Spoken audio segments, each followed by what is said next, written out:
өдөр бол 2025 оны 12 өгöd солиорж байна. 7 сарын 11. За наадам болоо бол тий. Юунасаа наадам болоод. Тэг манайхан аялж явж байгаа юм.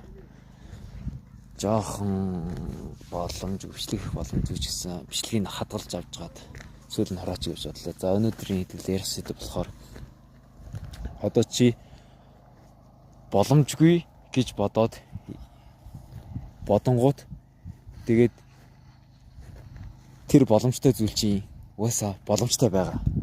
Бүр их бах хэмжээгээр угаасаа ихэнх хүн баг боломжтой байдаг. Тэгсэн мэрлөөсөө боломжгүй гэж бодоод энэ бодолтой бат итгэжүүл энэ боломжтой байсан зүйл нь бүр мөсөн боломжгүй болчдөг гэсэн үг. Яг хэд хэдэн туршлагаас би орлоонийг бол мэдэрсэн. Яг одоо сургуультай за би тэнцэхгүйдээ гэж бодоод шалгалт өгөх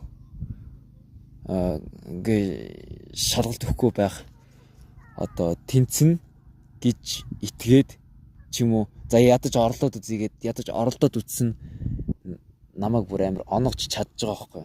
Би бага оноотой ч гэсэн шалгалтандаа тэнцдэг ч юм уу. Ямар ч хэлсэн тийм амар боломжгүй зүйл гэж бол байдаг юм байлээ. Одоо миний өөр нэг жишээгээр бол би уцаа алга болгонгууд олдохгүй гээд ингээд хаях боломж байсан шүү дээ. Байсаар байхад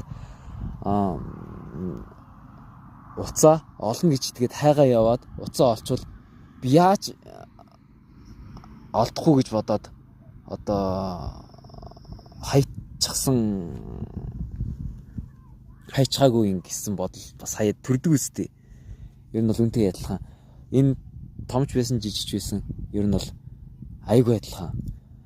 Боломжтой заяа. Зүгээр л амар боломжтой гэждэг. Бүх зүйл боломжтой. Тэгж итэнгүүд бүр амар гоё идэв. Одоо би миний мөрөөдөл бол амар том л та. Гэхдээ боломжгүй гэж итгээд би хойш суувал би юу хийх юм бэ? Зүгээр л ингээл амар том мөрөөдөлтэй байсан бяцхан жаал гэх юм уу. Тэгээ өөр юу гэх юм. Тэгэл офис дээр ажиллана, хайда барилга дээр ажиллана, мөнх авах ипотекийн зээлэнд хамруулдвал хамрагдана. Тийм байна. За 3 минут болчлоо. Бай.